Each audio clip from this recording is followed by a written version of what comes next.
मैं news anchor Fardeen Shah, आप देख रहे हो दर्पण की चमक मध्य प्रदेश न्यूज चैनल। आइए देखते हैं आज की खबर। नगर पालिका मंदसौर वार्ड क्रमांक 15 कांग्रेस प्रत्याशी माजिद चौधरी नयापुरा में पूर्व कांग्रेस विधायक पूर्व सांसद कांग्रेस नेतागण कर रहे हैं जनसंपर्क। चौधरी को मिल रहा है आशीर्वाद। आप देख रहे हैं दर्पण की चमक मध्य प्रदेश ब्यूरो मंदसौर। मोहम्मद शाह के साथ फरदीन शाह की रिपोर्ट।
साथियों,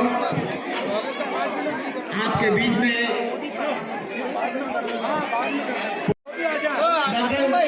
जनाब साहिब भाई आदरणीय उनके पाटिल साहब का स्वागत करें।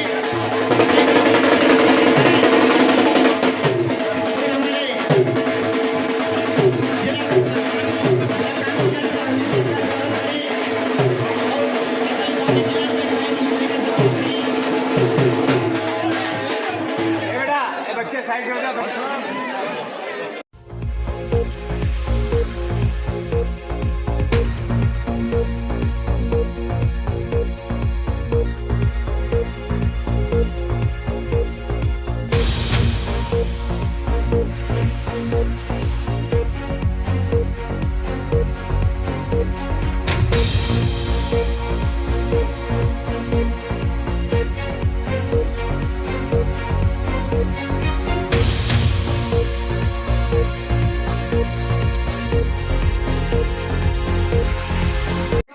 जय हिंद जय भारत। बहुत बहुत शुक्रिया। आदरणीय मीनाक्षी जी ने बहुत अच्छे अंदाज के अंदर हमको आने वाले समय के अंदर हमको क्या करना है और जो गुजर चुका उसके बारे में सारी जानकारी दी। अब मैं इस कड़ी को आगे बढ़ाते हुए आदरणीय महेंद्र सिंह जी गुजर साहब जो प्रदेश महामंत्री कांग्रेस के हैं, उनसे गुजारिश करूंगा वो आए और सभा को संबोधित करें। सम्मानीय मंच उपस्थित इस क्षेत्र के सभी वरिष्ठजनों, नौजवान साथियों, आपके बीच में आदरणीय मीनाक्षी जी ने, आदरणीय पाटिल साहब ने विस्तार से देश और राज्य के बारे में आपको अवगत कराया है। निश्चित रूप से पूरे नगरपालिका क्षेत्र में हर लोग आएंगे, नोट बल, धन बल, सब चीज लगाएंगे, लेकिन वो व्यक्ति आपका काम नहीं करेगा। जो अभी आपने माजिद भाई के बारे में आपने देखा जिस तरह से बाढ़ पीड़ितों की सहायता के लिए इन्होंने काम करा, कोरोना के अंदर लोगों का घर घर गैस पहुंचाने का काम करा, ऑक्सीजन पहुंचाने का काम करा। तो मेरा ये कहना है कि आप ऐसे लोगों को चुनो जो जनता से जुड़ के जनता का काम करे। ऐसे व्यक्ति को कतई वोट नहीं देना कि जो आपका वोट लेकर फिर आराम से घूमकर फिरे और आप अपने घर की महिलाएं, औरतें, बच्चे, आप जितने भी काम हैं वो कोई नहीं करा सकता। मेरा आप लोगों से यही कहना है कि जिस तरह से भारतीय जनता पार्टी 40 साल से भारतीय जनता पार्टी की नगर पालिका परिषद बैठी है और किस तरह से हमारे वार्डों को, खास करके अल्पसंख्यक वार्डों को और गरीब बस्तियों को, चाहे वो किसी का भी वार्ड हो, वहाँ विकास कार्य में कितने रोड़े अटकाए जाते हैं। या मैं खुद पार्षद हूँ, इस्माइल भाई खुद पार्षद रहे, कि किस तरह से लड़ झगड़ के हम अपने काम करवाते थे। तो जब अपना नगर पालिका अध्यक्ष वहाँ बैठेगा तो बड़े आसानी से हर व्यक्ति का काम होगा, रोड होगी, नालियां होगी, ये तो हो ही जाएगी। लेकिन अभी इस्माइल भाई ने एक बहुत बड़ा काम आपके क्षेत्र में करा है। एक डिस्ट्रीब्यूशन लाइन के नाम पर पूरी जगह पेयजल की लाइनें डलेगी और आपके यहाँ जो पानी के प्रेशर की जो समस्या आ रही है, वो प्रेशर की समस्या, क्योंकि कई क्षेत्रों में डिस्ट्रीब्यूशन लाइन का काम शुरू हो गया है, नएपुरे में भी द्वितीय चरण में इसमें काम शुरू होना है। क्योंकि जो प्रपोजल पार्षद बनाता है अपने क्षेत्र की समस्या इंगित करता है, उसी के आधार पर वहाँ प्रपोजल गया। और जब कमलनाथ जी की सरकार थी 15 महीने, तो उस डिस्ट्रीब्यूशन लाइन को मंजूर करा के हम लेके आए। 15 करोड़ की वो योजना है, लेकिन जिन वार्डों के पार्षद ने सक्रियता दिखाई उन सब जगह की मंजूरी है, जिसमें नयापुरा भी है। तो मेरा ये कहना है कि जो मूलभूत जो सुविधा है आप लोगों को मिलने वाली है और आगे आपकी लड़ी लड़ने के लिए माजिद भाई को आप विजयी बनाइए। क्योंकि जिस तरह से आप देख रहे हैं सोशल मीडिया पे, अन्य मीडिया पे, या बड़ी इलेक्ट्रॉनिक मीडिया पे जिस तरह से माहौल चल रहा है, आप अपना एक अमूल्य वोट, आपका एक वोट 5 साल आपके विकास कार्य, आपके काम कराने का काम करेगा। समय कम है और हमें यहाँ के प्रत्याशी माजिद भाई को भी सुनना है। आपने मुझे मौका दिया, शुक्रिया। सबसे पहली बात कि वर्तमान स्थिति भारतीय जनता पार्टी की कथनी और करनी में बहुत फर्क है। फर्क नहीं, बहुत फर्क है। आप उस आसिफा को मत भूलना जिसके साथ एक भारतीय जनता पार्टी के सांसद ने, एक विधायक ने 7 दिन तक बलात्कार किया। उस दावत खेड़ी को मत भूलना जो वहां पे जेसीबियां चलाई गई। उन लोगों को मत भूलना जिनके साथ खरगोन के अंदर अत्याचार किया गया है। आप घर टूट रहे हैं, सारी चीजें दिख रही। भारतीय जनता पार्टी की कथनी और करनी को 6 तारीख को जरूर याद रखें। हम जब टीवी ऑन करते हैं तो सिवाय नफरत के हमें कुछ नजर नहीं आता है। आप ना किसी के बहकावे में आए। ये जो आज आपके घर घर आ रहे हैं, कल आपके पास नहीं आएंगे। ना ही आपकी किसी पीड़ा में आएंगे, ना किसी तकलीफ में आएंगे। मेरा आपसे सब लोगों से आग्रह है कि भारतीय जनता पार्टी जिस तरीके से इस देश के अंदर षड्यंत्र कर रही है अल्पसंख्यक वर्गों के लिए, आप और सारे क्षेत्रवासी कांग्रेस को मजबूत करें, अल्पसंख्यक को मजबूत करें। हम अपनी लड़ाई हक से, ताकत से और आप सबकी मजबूती से लड़ेंगे।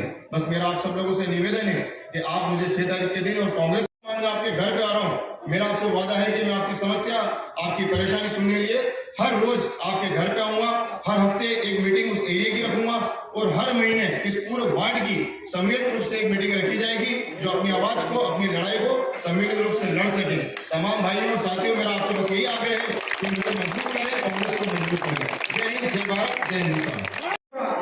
एक विचारधारा है हिंदू मुस्लिम करके सांप्रदायिकता के आधार पर इस देश को पे राज करना चाहती है, और दूसरी विचारधारा है बाबा साहब अम्बेडकर की, जिसमें कांग्रेस की विचारधारा है कि इस देश में हिंदू हो, मुस्लिम हो, किसी भी जाति का हो, उसको संविधान के अनुसार चलना होगा और सबका हक होगा। आप ये देखें कि भारतीय जनता पार्टी की एक प्रवक्ता थी अभी, उसने ईश्वर की निंदा की, आपके पैगंबर साहब की निंदा करी और अरब मुल्कों में रोक लगा दी। मैं सोचता हूं कि हिंदुस्तान में पहली बार भारत का शर नरेंद्र मोदी के कारण नीचे हुआ है। अब आपको ये तय करना, आपके वार्ड का उम्मीदवार कौन है भारतीय जनता पार्टी का, मुझे नहीं मालूम, लेकिन आपको ये तय करना, ये चुनाव 2023 के कमलनाथ जी का और लोकसभा के चुनाव की बुनियाद रखना है। आप ये देखें कि भारतीय जनता पार्टी के बड़े बड़े नेता, अगर हम कुछ कहें, नवकृष्ण पाटिल कुछ कहे, मीनाक्षी जी कुछ कहे, हमारे राहुल जी कुछ कहे, तो बोले पाकिस्तान चले जाओ। तो अब आपको तय करना है कि उनको चुनना है या किसको चुनना है। भारतीय जनता पार्टी के मंत्री रहे शाहनवाज हुसैन जी, कभी भी जब इस देश के मुसलमानों के बारे में कोई बात होती है एक शब्द नहीं बोलते। भारतीय जनता पार्टी के छोटे नेता जो वार्ड में रहते हैं वो भी कोई शब्द नहीं बोलता है। इसलिए आपको तय करना कि आपको उनमें से किसको चुनना है। अगर कांग्रेस पार्टी के नगर पालिका में 40 साल से भारतीय जनता पार्टी विराजित है, और ये मौका है कि इस बार पार्षद से चुनाव हो रहा। अभी तक अध्यक्ष होता था, लेकिन अध्यक्ष होता था सर्वोपरि, यानी आपका पार्षद भी बहुत वजनी होगा। और ये पार्षद का चुनाव, मैं कहना चाहता हूं कि पार्षद का चुनाव आप सेकेंडरी रखें, ये भी महत्वपूर्ण है, लेकिन नगर पालिका पे कौन सी विचारधारा का झंडा लहराना, ये तय आपको करना पड़ेगा। ये संदेश हमको देने पड़ा। अगर आपकी यहाँ की एक सीट यानी 40 में से 21 या 22 बनी तो कांग्रेस की नगर पालिका बनेगी। आप ये मत सोच लेना कि यार एक सीट नहीं देंगे तो क्या होगा। अगर एक सीट से अगर चले गई तो यहाँ से नगर पालिका उन लोगों के हाथ में चले जाएगी जो 80% और 20% की बात करते रहे। इसलिए आपसे केवल यही कहने आए कि आपका भाईचारा हो सकता है, सामने वाला आपका मित्र हो सकता है, उसके साथ आपके अच्छे संबंध हो सकते हैं, लेकिन यहाँ व्यक्तिगत संबंधों की बात नहीं है, यहाँ विचारधाराओं की बात है। अगर ये विचारधारा अगर वहाँ पे विराजित होती गई है, बढ़ती गई है, तो मैं सोचता हूँ कि रोटी खाना भी लोगों का मुश्किल हो जाएगा। अभी आप सब देखते हैं कि बिहार में कितने 1000 करोड़ की ट्रेन हुई, जली, हर तरफ ट्रेनें जल रही है, दंगे हो रहे हैं। ये दंगे हिंदू मुसलमान के नहीं हो रहे, ये हो रहे हैं भारतीय जनता पार्टी ने एक योजना लागू करी है अग्निपथ। अभी मुश्किल से 15 दिन के अंदर अग्निपथ, उसमें सेना में भर्ती भी शिक्षा कर्मियों की तरह होगी। 4 साल बाद उनको रिटायर्ड कर दिया जाएगा। मान लिया 100 शिक्षा कर्मियों को जैसी सेना में करी तो 75% को घर भेज दिया जाएगा, और जो 25% भारतीय जनता पार्टी के लोग हैं उनको भर्ती करेंगे, उनको प्रमोशन करके सेना में कर दिया जाएगा। यानी सेना में भी भारतीय जनता पार्टी का जो जिस तरह का भेदभाव हो रहा, आपके जो नौनिहाल बच्चे हैं, जो योग्य है, उनको भी नौकरियां नहीं मिलेगी। इस देश के हालात वो हो रहे हैं। मैं इस अवसर पर ज्यादा कुछ नहीं कहना चाहता हूँ, समय कम है। बस मेरा आपसे हाथ जोड़कर करपत्र निवेदन है, सब हमारा स्वागत किया, इस्तकबाल किया, उसके लिए मैं आपकी बहुत बहुत शुक्रगुजार हूँ और आप सबका बहुत बहुत धन्यवाद करती हूँ।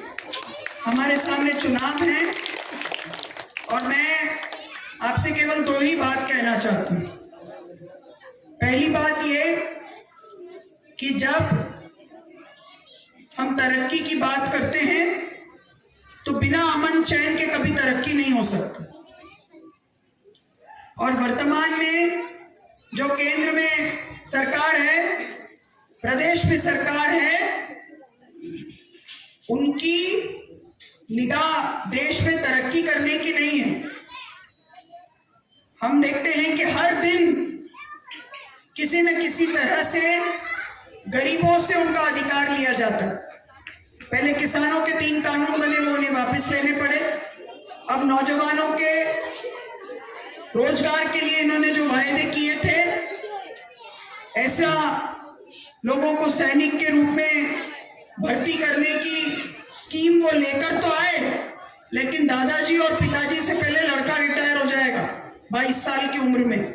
अग्निपथ उसी का नाम है, इसीलिए उसका विरोध हो रहा है। आज जिस तरह की महंगाई है, उसका अगर सबसे ज्यादा किसी को सामना करना पड़ता है तो गरीबों को सामना करना पड़ता है। अल्पसंख्यक भाइयों के साथ जो इनका व्यवहार है, जो बदसलूकी है, वो हम सबके सामने है। और इनकी प्रवक्ता के बारे में जिला अध्यक्ष जी ने अपनी बात में कहा, मैं उसका दोहराव तो नहीं करूंगी, लेकिन पहली बार दुनिया भर के अलग अलग मुल्कों ने इस बात के लिए भारत देश की आलोचना की, माफी मांगनी पड़ी, उन्हें अपने प्रवक्ता पर कार्रवाई करनी पड़ी। ऐसा इसके पहले कभी नहीं हुआ। हमारा जो विश्वास है, हमारी जो तहजीब है, वो गंगा जमुनी तहजीब है। हमारे देश में हिंदू जब अजान होता है तो वो भी चुपचाप अपने ईश्वर को याद करते हैं, और जब मंदिरों पे घंटियां बजती हैं तो मुस्लिम लोग भी अपना शीश झुकाते हैं। ऐसा हमारा देश रहा है, ऐसी हमारी तहजीब है। और इस तहजीब की खूबसूरती यही है कि सब मजहब के, सभी धर्म के, सभी जाति के लोग मिलजुल कर रहते हैं और अमन चैन के साथ आगे बढ़ने के लिए सोचते हैं। और सच बात यह है कि एक गरीब मुस्लिम और एक गरीब हिंदू दोनों की समस्याएं एक जैसी हैं। दोनों को अपने रोटी कपड़ा मकान के बारे में, शिक्षा और रोजगार के बारे में, स्वास्थ्य की सुविधा के बारे में सोचना है। जब कोरोना में ऑक्सीजन सिलेंडर की कमी आई तो दोनों ही, चाहे वो किसी भी मजहब के हों, दोनों ही गरीबों को लाइन में लगकर चंद सांसों के लिए भी इंतजार करना पड़ा। ये हमारे मुल्क की सच्चाई, ये हमारे समाज की सच्चाई है। तो आपने 4 बार इस्माइल भाई को मौका दिया और उन्होंने हमेशा आपकी लड़ाई लड़ी।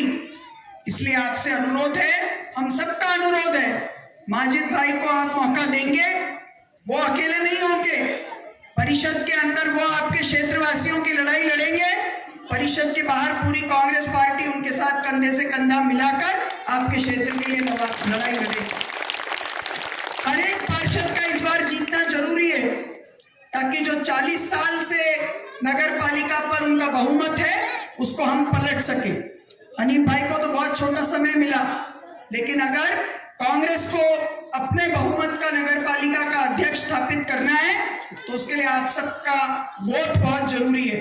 तो मैं, समय कम है, आप सबसे विनम्र अनुरोध करती हूँ, गुजारिश करती हूँ। जो चुनाव वगैरह चल रहा है इस वक्त वार्ड क्रमांक 15 के अंदर है, अपने वार्ड की जनता के लिए और वार्ड प्रत्याशी के लिए क्या कुछ मांगे को लेकर निकले हैं? मुझे ऐसा लगता है कि इस बार सुखद माहौल है और पूरे मंदसौर में इस बार कांग्रेस का बोर्ड यहाँ पर बैठेगा और निश्चित रूप से कांग्रेस पार्टी चुनाव जीतेगी। कारण ये है कि पिछले लंबे अरसे से लगातार भारतीय जनता पार्टी ने यहाँ कुछ किया नहीं।